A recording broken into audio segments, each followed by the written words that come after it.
Hey guys, okay, so today I have got for you the Anastasia Beverly Hills Magic Touch Concealer. Can we see that? Don't forget, I'll just open it up. I think it's the shade number 5. It just says 5 on there. One of my sweet commenters had mentioned that this is a really good concealer, and so here we are trying it today. Again, I have it in the shade 5, which is, doesn't say what shade, it just says shade 5. Okay, so as you know, ladies, I never get a shade that is the match of my skin, even though like it's pretty relative at this point, especially on camera. I always get a shade that's a little bit darker so that it can serve to color correct and conceal at the same time with one product. So we'll see what happens. My under eyes are just such a bummer at all times. Oh, okay, and the wand is very weird. It's sort of pointy, kind of weird. It's reminding me of like a duck. Okay. This is a cream formula is what it feels like, so let's get it on. Okay, this is looking about the same shade as my Morphe Fluidity Concealer, this one, which is in the shade C1.65. I kind of am liking so far the creaminess. Oh, all right, I'm gonna remove a little bit because we don't really need that much. So I'm gonna say this might be a, okay, full coverage sort of concealer. This might work great with a sponge, honestly. Uh-oh. Uh-oh. It's looking really good. Where have you been all my life? I hope this is a good one, you guys. Like, oh my goodness, it's looking so good. It's looking like blurring and smoothing. Just gonna dab it with my finger so that there's not too much. My biggest problem that I have with makeup in general is just having too much.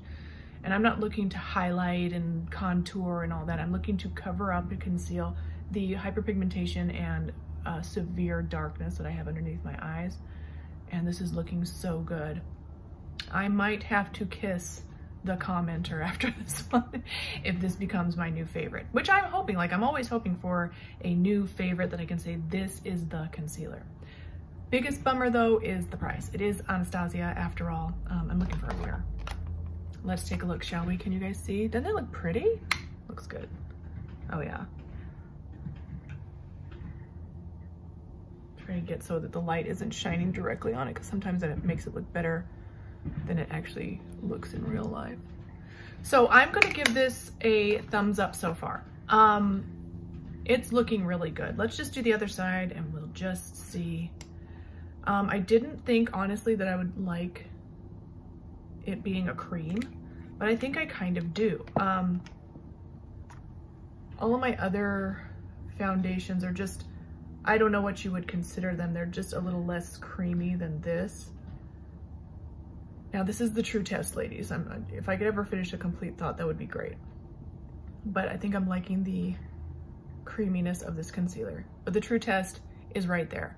I have a patch of eczema underneath my eye that's been giving me trouble for a while, and I've tried all the recommendations. Thank you so much for getting rid of this, and it's just, it will go away. I have faith that it will go away.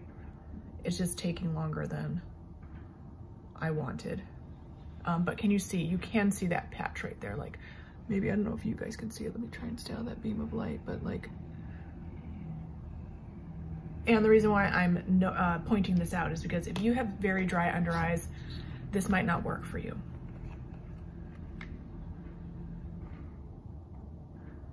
It's just that one patch though. Everywhere else is looking beautiful. I am gonna say though that now that I'm looking at it, I feel like this lighting is making it look more full coverage than it actually is. So I would give this maybe a medium coverage. I'm gonna put a tiny bit more, like right on my darkest area, which is right in the corner of my eye, but just a tiny bit. I'm trying not to overdo it. Like, that is good enough. It's probably more than I actually even need. I'm just gonna really thin that out.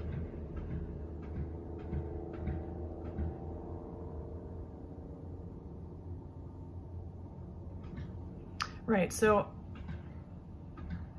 I'm liking it so far. I have to say though, like if you have severe dry under eyes, you're not gonna be able to use this based on my own opinion and experience of right now doing it, because that dry patch of eczema, it's just, you know what I'm saying? Because it's just grabbing onto the product and and I don't think that's what anybody wants. Okay, so I am going to just say that, like, so as the first impression, my battery's running low, guys, so sorry. As a first impression, this is looking really good and I really like it. It is a little bit luminous. What's it called?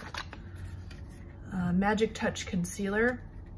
Medium to full coverage blurring concealer that blends smoothly without creasing. Well, the creasing part is a bit of a lie because it's creasing, because I have creases under my eye. It's not the product's fault necessarily. They just really should stop putting that in there because it's going to crease if you have creases, okay? I have them as a 43-year-old woman. Medium coverage, yes, maybe full coverage if you put more, but just be careful that you don't get too much and end up looking like a cakey mess. It is, you can see it's pretty light reflective, so it's a little bit dewy. I do feel like it's a little bit blurring though, so let me powder it, because I would powder this anyway, just to give you guys an idea of what it's gonna look like once it's powdered. And I love this powder for under eyes. It's the SheGlam Insta Ready Face and Under Eye Setting Powder Duo. Some people say don't set, some people say set. I set lightly.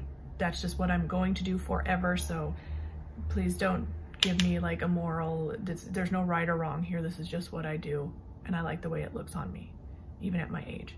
My mind may change as my under eyes change, but I just like it. It looks really good. I think it's looking really good.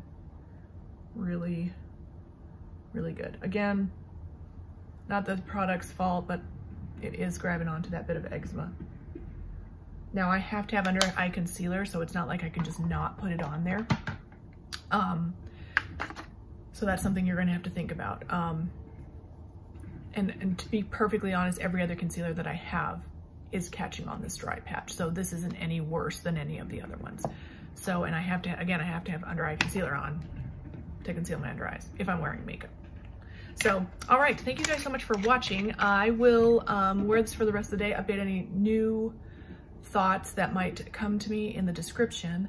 And if you're wondering, there's construction going on outside, but since I'm a 43-year-old woman, I had to open my window because the hot flashes, you know what I'm saying? So again, thank you guys so much for watching. Don't forget to thumbs up, like, subscribe, ding my bell, check back in that description box for any updated thoughts that I have, and I'll put the links and everything in there. I will say that this is pretty unique to any of the other concealers that I have. My favorite one recently has been this one, the Revolution Pro Ultimate Coverage Crease Proof Concealer. Again, not crease proof. It's similar. This one is a bit stickier, and this one feels a little bit easier to blend. I don't think they're completely comparable though, because it's just a different consistency. It's got good coverage. I don't know. I just feel like this is pretty unique in my collection. So again, thank you so much for watching. Don't forget to like and subscribe, and I will see you in the next one. Bye.